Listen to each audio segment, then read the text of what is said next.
Welcome to the Queen's Diary, and today I will be doing a video on globe, earth, and heliocentric model hypocrisies. And the first video that I will be covering, and it will be one of three with an additional bonus, so that's going to make four. So the first one is going to be hypocrisy number one, and it is from the Bright Side channel, and they have a nice following. Now they are putting out that the moon does not go around the earth. And so I'm going to play a portion of their video, and I am able to use this clip for education purposes. So here it goes. The moon comes up again. The moon goes around the Earth. But that's not what's happening in space. It's way past time we Copernicus-size the moon. We need to start seeing the moon from a heliocentric point of view, as we do for everything else in the solar system. First of all, the geocentric view of the moon's phases shows the Earth stationary, sitting in the center of the moon's path for a whole month. But the Earth is not stationary at all. We're zooming around the sun at a very high speed, anywhere between 66 and 68,000 miles an hour. Therefore, any picture of the moon going around a stationary Earth is profoundly misleading and really outright wrong. The heliocentric view of the Earth and Moon moving together in space should look something like this. Notice that the Moon is not going around the Earth. It's traveling along with the Earth, around the Sun.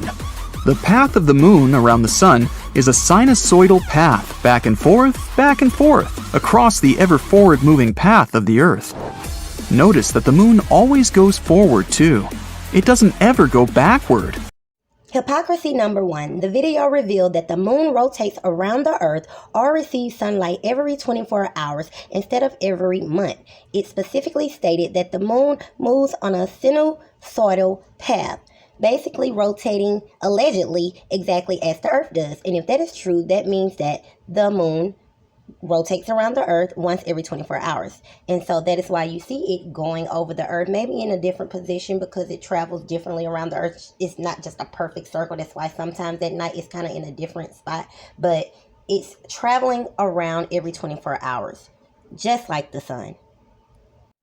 So saying that it is wrong for the earth to be a horizontal plane and for the moon to revolve around it is an absolute hypocrisy when you demonstrate exactly what we are saying by showing the moon rotating around an imaginary globe, but having it on the ecliptic plane, which is basically our surface, and it goes around, which is why you only see that one face of the moon. So thanks for proving our point with your hypocrisy number one. Video number two and hypocrisy number two is coming from the Lost History channel. Now, I would say that they are actually shedding light, but it is a hypocrisy upon the globe, earth, and the heliocentric model because their title is stating that the ancients tell us that there was a second sun, a central sun. And I know a lot of globe earth believers like to shun the ancient earth beliefs and the way that the solar system worked, but actually those thoughts are still being practiced today by the ones who you all even receive the heliocentric model from. Helium-3 are abundantly present on Saturn and can be used for space travel. In many ancient records, Saturn was referred to as the sun. For example, the ancient Babylonian text describes Saturn as the ghost of the sun. The Maya believed that the sun that we see today was different in former times. In the book Saturn, the Ancient God of the Sun, author David Talbot notes an obvious mismatch between Saturn and the Sun in ancient times, and that this mismatch could not be a coincidence. Talbot argues that different figures throughout history deliberately distinguished Saturn from our Sun, calling it the best sun, the original sun, the central sun. According to certain alternative thinkers, Saturn is closely connected with elite secret societies that supposedly worship the sun or the sun god, on which all major religions are allegedly built. If Saturn really was a star and the central sun in antiquity, then the importance of Saturn for secret societies and their esoteric rituals becomes quite understandable. Though the mystery of certain theories regarding Saturn may never come to light, one questionable thought stands out. That being that the planet Saturn collided with the planet that now forms the asteroid belt, giving Earth the moon, causing the Great Flood, and ripping Mars of its atmosphere. Yes, you got it. There is a chance that Saturn may be Nibiru, but that doesn't make sense unless Saturn had a separate orbit at some point, right? Worldwide drawings and symbols of the once dominant luminary show of disk with rays, a disk with spokes, a disk with a central orb or eye, a disk with a crescent upon it. Today we require a powerful telescope to see Saturn as a disk. We must fly a space probe close to the planet to see rays and spokes. Even then the spokes are intermittent and dark. The ancient astronomers, however, described the spokes as those of a cosmic wheel. They were streams of fire, the glory of heaven. Hypocrisy number 2. The heliocentric model claims that the sun we see is at the center of our solar system. Yet, ancient cosmology, text and hieroglyphics says otherwise, as such as in the video.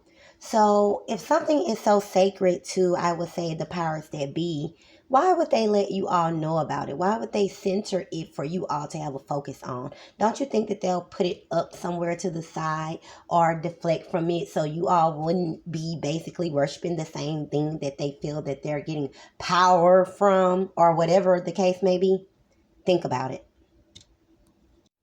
Hypocrisy number 3 is going to be by Seeker, and it is titled, "No Human Has Ever Left Earth's Atmosphere. Here's why." Through the history of space exploration so far, we've debated where the Earth's atmosphere ends and space begins. And your surprise for the day is that according to newly unearthed observations, our atmosphere is way bigger than we ever thought. Like, it goes past the moon. We've mostly defined space as the vast expanse of the rest of the universe that exists past the Kármán line, which exists roughly 100 kilometers above mean sea level. Now, according to the Fédération Aéronautique Internationale, the organization officially in charge of determining these kinds of rules, after the Kármán line, you are in space. The reasoning behind this is after 100 kilometers, the Earth's atmosphere becomes too thin for a conventional aeronautic vehicle like an airplane to stay in flight. Hypocrisy number 3, and there's no need for any text here because it's just a blank idea. No one has ever been to space. No one has ever been outside of the Earth's atmosphere because the moon is within the atmosphere. And the interesting thing about the Seeker video is the fact that it highlights how the moon is within the atmosphere. So you all know the parts of the atmosphere. And of course, the exterior part of the atmosphere allegedly is the exosphere. But the moon itself has to still be within the light of the Earth's atmosphere. So it would have to be somewhere probably lower than the exosphere because, as they said on this video, it goes out past 200,000 miles. So keep that in mind. That means that it could easily, and most likely is, operating within our system and not outside of it. Now we're going to move on to hypocrisy. And it also almost perfectly lines up with hypocrisy number 1, minus the globe Earth and the Earth rotating. And now we have the bonus hypocrisy. And this video recently came out by Future Unity, and it is titled, "This NASA telescope just revealed that 2 huge objects just formed in the middle of our Milky Way." Now, when you look at this video, make sure you pay close attention to the way that the Milky Way appears and how it eerily resembles hypocrisy number 2. The hypocrisy falls on globe Earth leaders, the globe Earth community, as well as the heliocentric model. Because even though they are showing globe Earth things in these videos, they're going against the model. Galaxy, the Milky Way. The Milky Way galaxy is a massive collection of stars, dust, and gas. The Sun is located approximately 25,000 light-years from the galaxy's center. Even if you could travel at the speed of light, that is 300,000 kilometers per second or 186,000 miles per second, it would take you approximately 25,000 years to reach the center of the Milky Way. The Milky Way is named after a Greek myth about Hera who sprayed milk across the sky. However, the galaxy is known by different names in different parts of the world. It is known as the Silver River in China and the Backbone of Night in the Kalahari Desert in southern Africa. It used to be notoriously difficult to study the Milky Way. Astronomers have compared the effort to attempting to describe the size and structure of a forest while lost within it. We simply lack perspective from our vantage point on Earth. However, two groundbreaking space telescopes launched since the 1990s have aided in ushering in a golden age of Milky Way research. The galactic disk extends beyond the bulge. This feature, which is 100,000 light-years across and 1,000 light-years thick, is home to the vast majority of the galaxy's stars, including our Sun. Clouds of stellar dust and gas disperse the stars in the disk. A supermassive black hole known as Sagittarius A star sits at the center of the Milky Way. The black hole, discovered in 1974, has the mass of 4 million suns and can be seen in the sky with radio telescopes near the constellation Sagittarius. Everything else in the galaxy revolves around this potent portal to oblivion. Surrounding it is a densely packed region of dust, gas, and stars called the galactic bulge. The bulge is peanut-shaped and 10,000 light-years across. It is home to 10 billion stars out of the Milky Way's total of approximately 200 billion. Extending beyond the bulge is the galactic disk. This feature, which is 100,000 light-years across and 1,000 light-years thick, is home to the vast majority of the galaxy's stars, including our Sun. Clouds of stellar dust and gas disperse the stars in the disk. Stars in the disk orbit the galactic center, forming swirling streams that appear to emerge from the galactic bulge-like arms.